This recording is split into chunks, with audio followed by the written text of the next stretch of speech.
gloves are not the highest caliber type of cut resistant gloves. There's gloves that are much better than these ones. However, these might be the most cost-effective cut resistant gloves that one can purchase, especially if you have to purchase for a large body of people. So we're going to go ahead today and look at some of these items. We're going to cut them and see what kind of cut resistance they have. Okay, so here's the leather glove, but this is not your typical cut resistant glove, nor is it designed to be, but I wanted to show just as a, just kind of an everyday workhorse type glove that people do use, that you can get usually from your company. Hey, that this is not really designed at all for cut resistance, but we use sometimes leather gloves when we make the mistake that this could be cut resistant. So we'll cut this first, and then we'll kind of go up from there. So these are the HyFlex Cut Resistant 2 gloves. These are your common, your really common cut resistant gloves, kind of your garden variety type cut resistant gloves. You can get these at your major, warehouses or home improvement stores, that they have this type of glove. They may not actually say this on there, but typically they're cut resistant or cut level 2. But double check before you purchase. Don't just assume. Make sure you know. So these have been worn a little bit. You can kind of see that there. Nothing too crazy. So we're going to compare level 2. We're going to compare it against 3 and a level 5.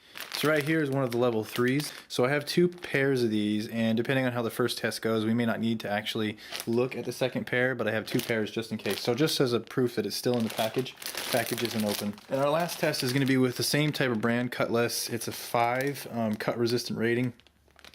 So it should be a little thicker, and it should be the one that resists the most. Now, once again, like I said, per cost, this is the one option that might be the best for your company and give you the best protection. You guys got to remember, when we're talking about PPE, this is the last line of defense.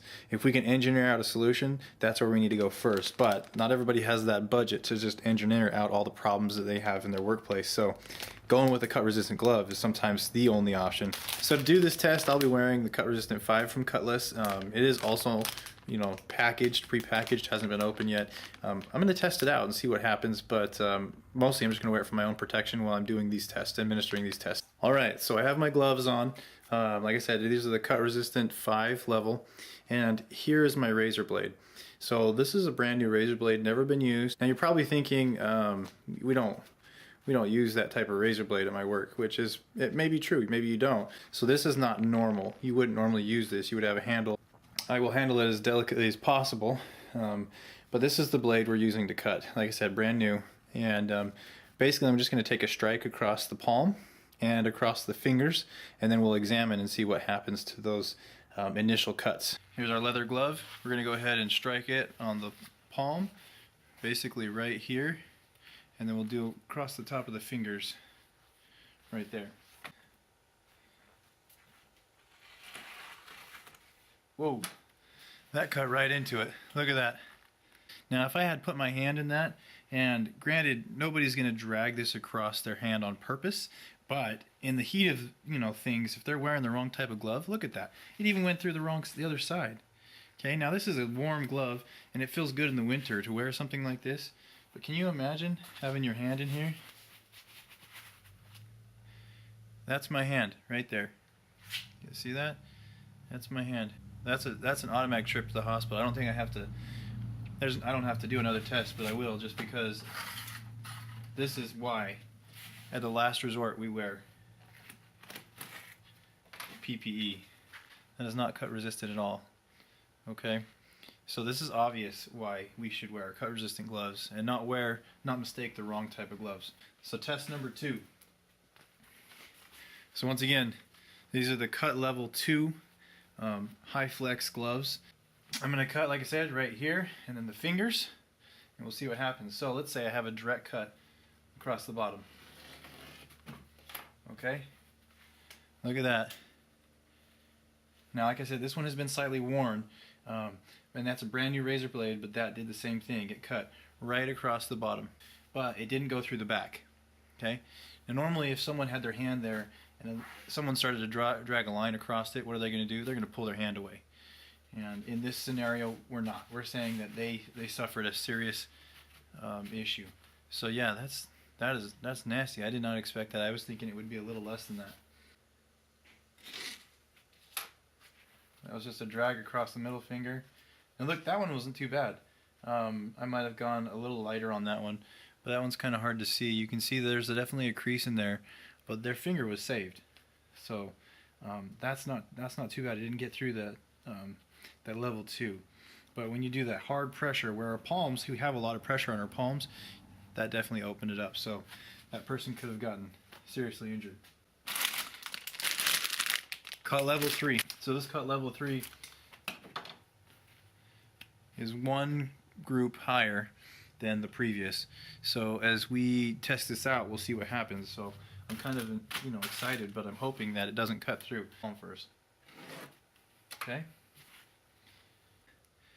So you can see that right there. So yeah, it definitely has been struck, but the cut resistance for the most part held up. Okay, which isn't too bad. I might strike another one across just to test. Let's see what happens. So you can kind of see him right there. So definitely made a mark, but it seemed to hold up to what it was talking about, just from a straight up razor blade going into it. Let's check across the fingertips and see if we have the same result. I'm going to drag down like I did with this other gray glove, right down the line here. Okay, same exact result. Definitely a line put in here. A little bit of an opening right there at the tip. You see that? So definitely could have been maybe a slight scrape on the finger, but really probably not any serious punctured skin or damage. So that's pretty good. Cut resistant 3 did really well. Okay.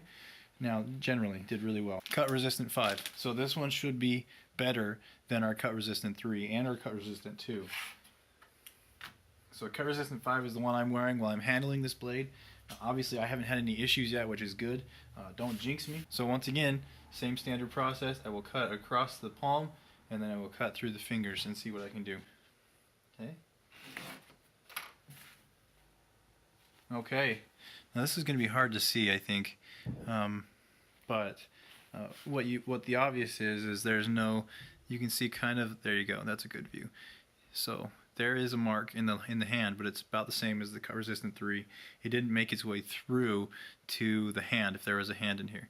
So you can still see the fabric underneath the actual poly type grip. So that's great. That's great news. Exact same result, maybe even a little bit better. And I did put roughly the same amount of pressure on this as I did before. Okay. I pushed a little harder on that one just to see. Let's see if you guys can see that. There you go. About the same result. Definitely a crease in there, yes. But we're not seeing any puncture, no giveaway on this. That's great news, you guys. So look at, so these gloves have been tested. They've been tested by professionals. They've been tested by people outside of myself. But you just don't see a whole lot of it. And even when you do see it, maybe you think, they could be biased. Maybe the vendor's really trying to work with them. So let's see how hard I would have to press. I can't really show you, but I'll give you kind of a judge. So I would say, like, going down this hard, I'm probably doing maybe 3-4 pounds of pressure right there on the edge of the blade. Let's see. All right, I'm going to do, right on the tip of the blade, I'm going to do try about 7 or 8 pounds of pressure. Just best guess. Okay. I definitely had to give it some more pressure, but even when I did, look at that. It wasn't a straight cut. It actually stopped. The glove kind of curled up a little bit. And then as I went down the glove, there isn't anything else in here. So even with a lot of pressure, I would have nicked myself. So think about this. Cut level 5, okay? It is a little bit more expensive than your cut level 2s and 3s. However, is it worth it? Is the cost worth it? I think so. I think it's a pretty good test. Obviously, we know what gloves we shouldn't be using. If you can do level 5, great. I know some of us burn through gloves like crazy.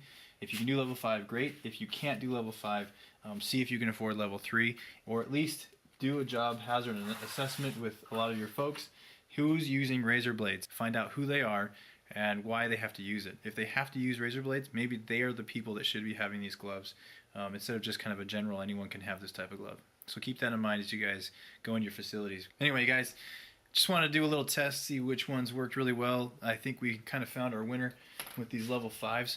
They actually lived up to what they thought. I thought it might be a joke, but it wasn't. So great. They didn't look too different, but they actually were pretty different. So use that, you guys, as you go in to your facilities. Check it out. Highly recommend going after that type of stuff.